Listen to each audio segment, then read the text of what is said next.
The Dershow. The Democrats, they are acting disgracefully. First of all, they're just yelling wolf. You know the old story of yelling wolf. They're yelling wolf.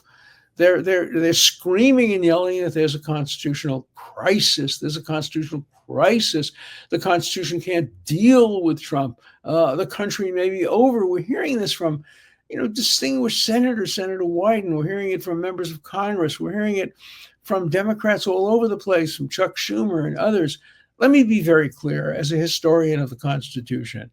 There has been one, O-N-E, one, count it, one constitutional crisis in our history that our Constitution was incapable of solving. And that, of course, was slavery and the Civil War and the Dred Scott decision and the various provisions of the Constitution which acknowledged slavery. The Declaration of Independence didn't.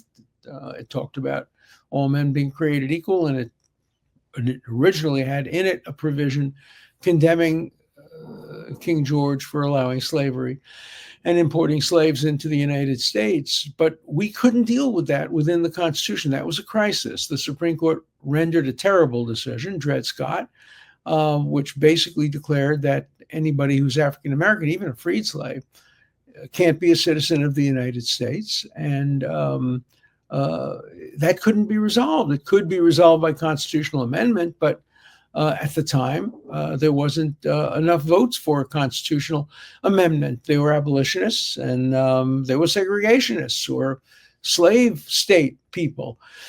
And of course, it moved west as we acquired more and more land and created more and more states and other units of governance in Oregon and other places, and even Missouri.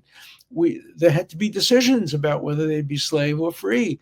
And the Constitution, with all its flexibility and its original intent to try to be a constitution forever, and for the long term, that was certainly the Madison, Hamilton, John Jay point of view, not the Jeffersonian point of view necessarily, but the Constitution was not capable of resolving that issue without a war. So we had indeed a constitutional crisis. The Civil War could have been averted. That may have been started by accident. We talked about that the other day, but even if it had been averted, the constitutional crisis would have continued. We would have had states in which slavery was lawful and other states in which slavery was unlawful. And we'd have had the fugitive slave laws where states would be required to return slaves and they wouldn't do it. And it was indeed a constitutional crisis. There was simply no way to resolve it within the law. It took a military defeat and occupation, essentially. The South, at least technically, started the war, although when I got married in Charleston, South Carolina, almost 40 years ago, my wife's family had a friend who was a tour guide, and all of my friends came down, obviously from the North. We're all Northerners, and she was on the bus, and somebody asked her about the Civil War. She said, what was that? You talking about the War of Northern Aggression? And that's for the rest of the trip. That's all she talked about, the War of Northern Aggression.